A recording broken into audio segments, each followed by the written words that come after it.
Setelah cukup lama meredup, pemerintah akhirnya akan memulai kembali program transmigrasi.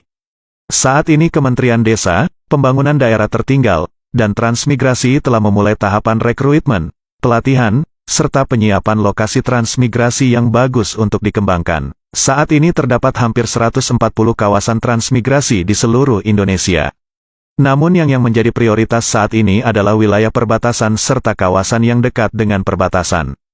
Ini sesuai nawacita ketiga, membangun Indonesia dari pinggiran, yakni perbatasan dan kampung-kampung. Pelaksanaan transmigrasi didukung dengan payung hukum yang sangat baik, berupa Undang-Undang Nomor 29 Tahun 2009 tentang perubahan Undang-Undang Nomor 15 Tahun 1997 tentang ketransmigrasian dan Peraturan Pemerintah Nomor 3 Tahun 2014 tentang pelaksanaan Undang-Undang Ketransmigrasian. Secara umum pengembangan transmigrasi dilakukan melalui pembentukan, pembangunan satuan pemukiman atau SP, tetapi untuk wilayah Kalimantan akan menerapkan konsep satuan pemukiman pemugaran.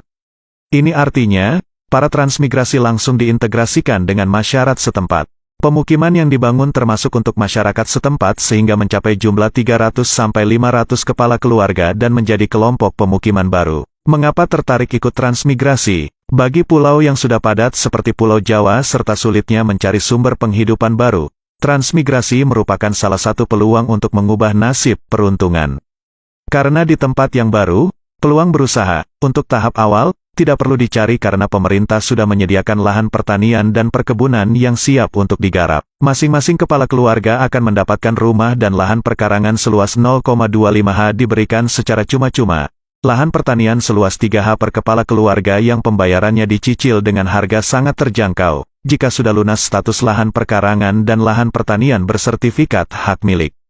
Bantuan perbekalan sebesar 3,5 juta per bulan selama 18 bulan yang konversi dalam bentuk bahan makan seperti beras, lauk pauk dan jenis barang konsumsi lainnya. Pemerintah juga membangun berbagai fasilitas umum seperti rumah ibadah, sekolah, sarana medis serta sarana dan prasarana pendukung lainnya.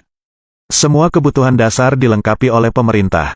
Semua sarana dan prasarana ini juga dimanfaatkan oleh masyarakat setempat baik itu yang terintegrasi maupun yang tidak. Janji manis untuk para transmigran kadang menjadi bumerang untuk mereka sendiri. Harapan yang diletakkan terlalu tinggi akhirnya susah dijangkau dan jika ini yang terjadi, setelah bantuan perbekalan tidak lagi diberikan, mereka akan pergi dari lahan transmigrasi, bermigrasi ke kota dan terjadilah penumpukan penduduk yang pada akhirnya melahirkan kecemburuan sosial yang dapat menjadi pemantik masalah di belakang hari.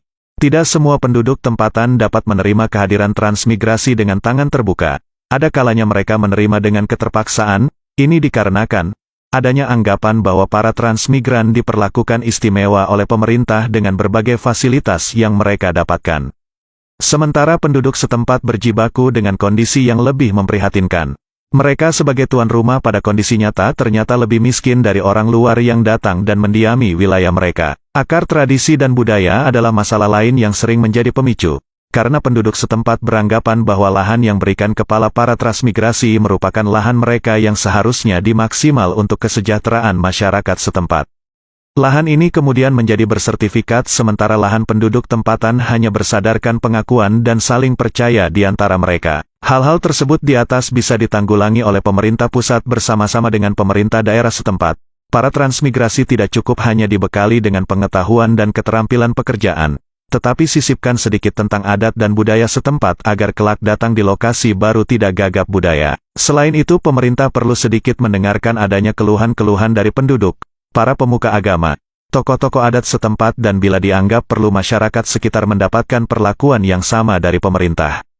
Apa tidak menyakitkan hati, para transmigran mendapatkan fasilitas perumahan yang cukup baik, sementara penduduk setempat masih tinggal di gubuk.